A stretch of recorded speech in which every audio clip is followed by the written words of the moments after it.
నా జీవితంలోకి ఇద్దరు రాక్షసులు వచ్చారు. ఒకరు నా ఫ్రెండ్ రాఖీని చంపారు, మరొక రాక్షసి మా నాన్నని చంపింది.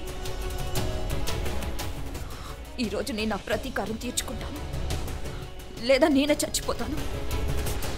ఇలా అయినా ఆ రాక్షసుని చంపి తీరుతాను. ఈరోజు న్యాయం జరుగుతుంది, అందరికీ న్యాయం జరుగుతుంది. న్యాయమా? అదేంటి?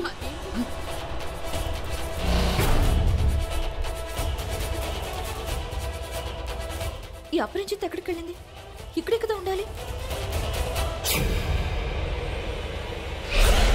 నేను ఇక్కడున్నాను. ఇక్కడికి ఎలా వచ్చావు అసలు? నీ కట్లు ఎలా తీసుకున్నా? నన్ను ఎప్పుడు బంధించారు? నన్ను ఈ ఊరు వాడు బంధించలేదు, ఈ తాడు బంధించలేదు. ఏమంటావు నువ్వు? నీకు న్యాయం కావాలి కదా?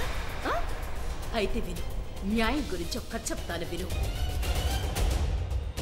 ఈ లోకంలో న్యాయం అనేది ఉండదు, కేవలం శక్తి ఉంటుంది. ఎవరికి శక్తి ఉంటుందో వాళ్ళదే అధికారం.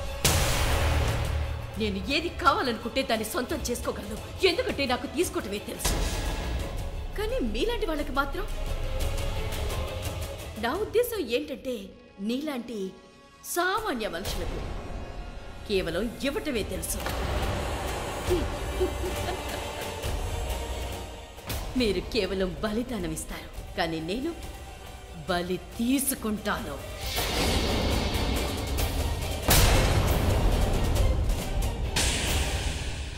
బలిదానం.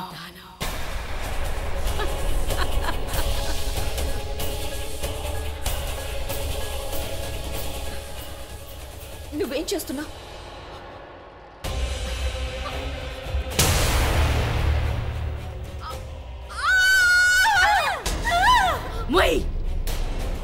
ఆ రోజు రాత్రి గుర్తుందా? మనం కలిసినప్పుడు నా ప్రాణాలు కాపాడమని నిన్ను అడిగాను. తనుజ ప్లీజ్, దయచేసి నన్ను కాపాడు. ప్లీజ్ ప్లీజ్ తనుజ, కాపాడు నన్ను. ప్లీజ్ ప్లీజ్ తనుజ, నా ప్రాణాలు ప్రమాదంలో ఉన్నాయి. ప్లీజ్ దయచేసి నాకు సాయం చేయి. ప్లీజ్ ప్లీజ్ తనుజ, నన్ను రక్షించు. నాకు గుర్తుంది. అప్పుడు నువ్వేం చేశావు? నువ్వు నాకు సాయం చేయలేదు, అక్కడి నుండి వెళ్ళిపోయావు కదా. నువ్వు వెళ్ళాక ఆ రోజు రాత్రి నా విషయంలో ఏం జరిగిందో నీకు తెలుసా? అపరంజిత్ ఆంటీ కనిపించారు. ఆవిడ నన్ను హెల్ప్ అడిగారు. నేను చేయాల్సిందా? లేదు. తెలుసుకోవాలనుందా? ఆ రాత్రి ఎవరు బ్రతికారో తెలుసా? చూడాలనుకుంటావు కదా.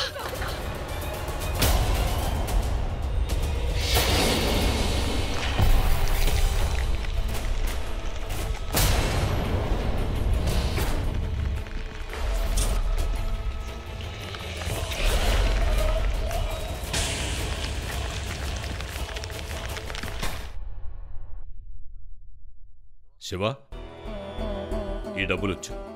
ఈ పెళ్లి మాత్రం చాలా ఘనంగా జరగాలి. అవుతుంది కదా? Of course uncle. థ్యాంక్స్, సరైన సమయానికి ఇచ్చారు. ఓ హీరో, నువ్వు చాలా మంచి పని చేసావు కదా. ఇదిగో తీసుకో, నీకు ఇవ్వాల్సిన మిగతా డబ్బు. అయ్యో తీసుకో. అయ్యో లేదులే శివ.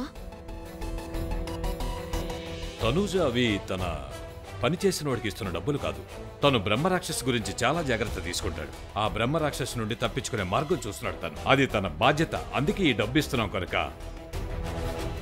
చూడు, కమలం పువ్వులు, రాజగీరాలు ఏవి తీసుకురావాల్సి వచ్చినా తీసుకురా. నాకు ఒక విషయం అర్థం కావట్లేదు. మనం ఇలాంటి పరిస్థితుల్లో ఈ పెళ్ళెందుకు చేస్తున్నాం? అమ్మా వదిలేయండి ప్లీజ్. రాక్షస్కి ఎవరు కావాలి? తనూజ. కనుక మంచి దారి ఏదంటే తనూజనే దారి నుంచి తొలగించండి. ఐ మీన్ అసలు తనూజ హవేలీలోకి రాకపోతే ఆ రాక్షస్ కూడా లోపలికి రాదు కదా. చెప్పండి, ఏంటి నేనేం తప్పు చెప్పాను? అన్నయ్య, తను శివకి అసిస్టెంట్ కనుక అవసరం ఉంటుంది కదా. అవును, తను ఇక్కడ ఉండడం నాకు అవసరం. ఏం చేయాలో నేను చూసుకుంటాను. ఈ పెళ్లి జరిగే తీరుతుంది.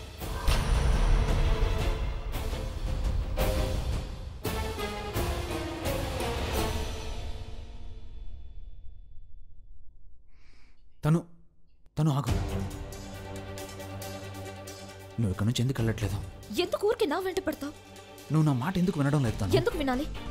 ఎన్ని క్వశ్చన్స్ ఎందుకు అడుగుతున్నావు? నువ్వు పెళ్ళెందుకు చేసుకుంటున్నావని నిన్ను అడిగానా? అడగలేదు కదా. నిన్ను నీ ఇష్టానికి వదిలేశాను, అలాగే నన్ను కూడా నా ఇష్టానికి వదిలేసి ప్లీజ్. చూడు, ఇప్పుడు నువ్వు నా భర్త కాదు, ఇప్పుడు మరొకరిని పెళ్లి చేసుకోబోతున్నావు. నేనేం చేయాలి ఏం చేయకూడదని నిర్ణయం తీసుకునే హక్కు నీకు లేదు, శివాకి లేదు, అలాగే ఇంకెవ్వరికీ లేదు. సో ప్లీజ్ నన్ను ఇంకేం ప్రశ్నలు అడక్కు.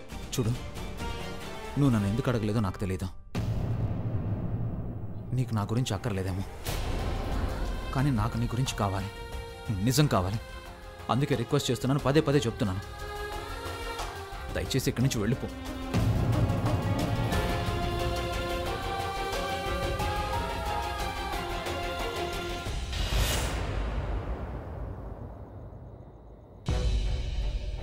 ఈ పెళ్ళి ఒక నాటకం.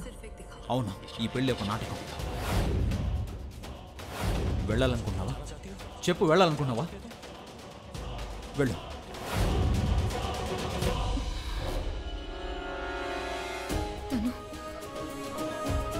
తను అన్నీ అయిపోయాయి. రేపు పసుపు కార్యక్రమం, తర్వాత పెళ్లి, తర్వాత అంతా అయిపోతుంది.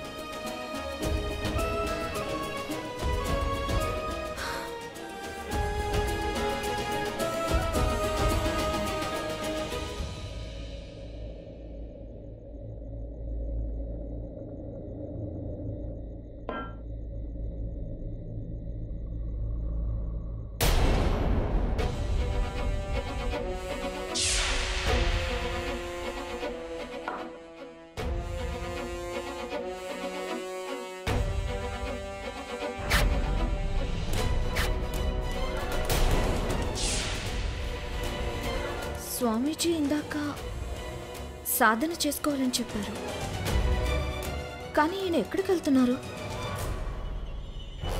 ఎక్కడికి ఉంటుంది?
ఇది తనుజ అడుగుల శబ్దం.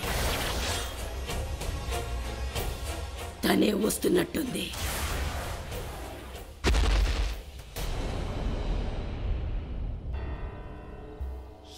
ఏంటిది? ఇక్కడ ఏదో శబ్దం వస్తుంది, కానీ ఇక్కడ ఎవరు లేరు, కానీ నాకెవరో ఉన్నట్టు అనిపిస్తుంది. స్వామీజీ, ఈ స్వామీజీ ఎక్కడికి వెళ్ళారు?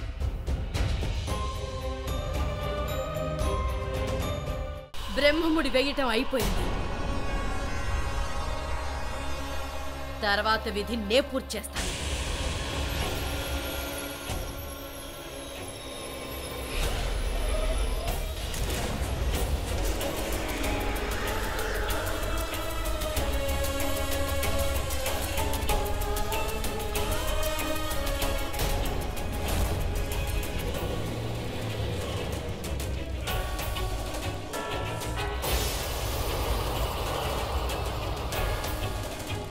అందరికన్నా ముందు నువ్వు చాలు.